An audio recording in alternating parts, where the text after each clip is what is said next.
from hauntedflower.com and hauntedflowerreviews.com, and today I'm going to be reviewing Soul Surfer. Soul Surfer is based on the true story of Bethany Hamilton, a young girl whose arm got bitten off by a shark and she returned to surfing and excelled in it and is a professional surfer today. AnnaSophia Robb plays Bethany Hamilton, and this is the little girl from Bridge to Terabithia that made me cry in that movie.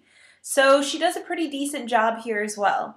Her parents are played by Quaid and Helen Hunt. She also has a Christian youth group leader who was played by Carrie Underwood that does get to sing in the very beginning. It's really hard to say anything bad about this movie because it actually is an amazing story, even though the movie itself is condensed into a timeline that is not accurate to what actually happened.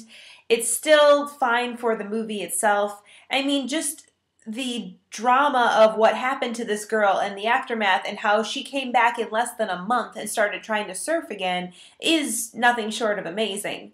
This movie was hitting all the right buttons for the audience I was with. Everybody was cheering and actually clapping during parts of the movie, several parts of the movie. There was crying. I mean, the audience was like really into this.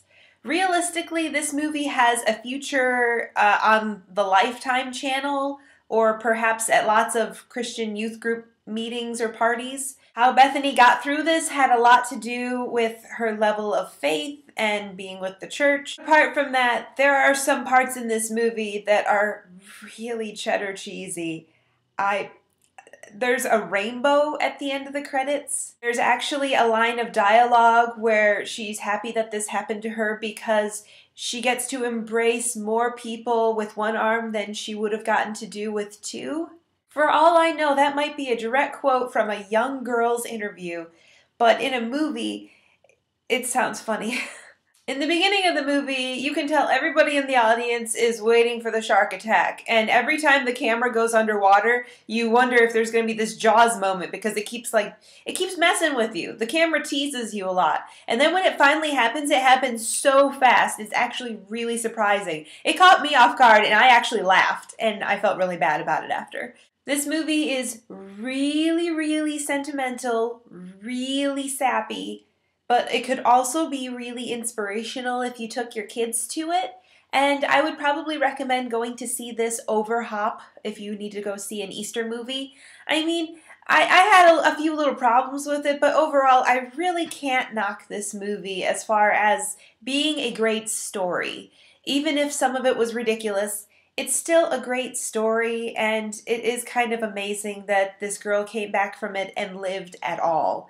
That was my awkward review of trying not to really say anything bad about the movie because I kind of can't. Thanks for watching, and hopefully I'll get you a more awesome or interesting review next time. See ya! Go to hauntedflower.com and check out the 2 designs for Japan-inspired t-shirts we are selling right now. All of the profits from these t-shirts will go towards the Japan Relief Fund that we are working on with Anime Fans Give Back to Japan over at Global Giving.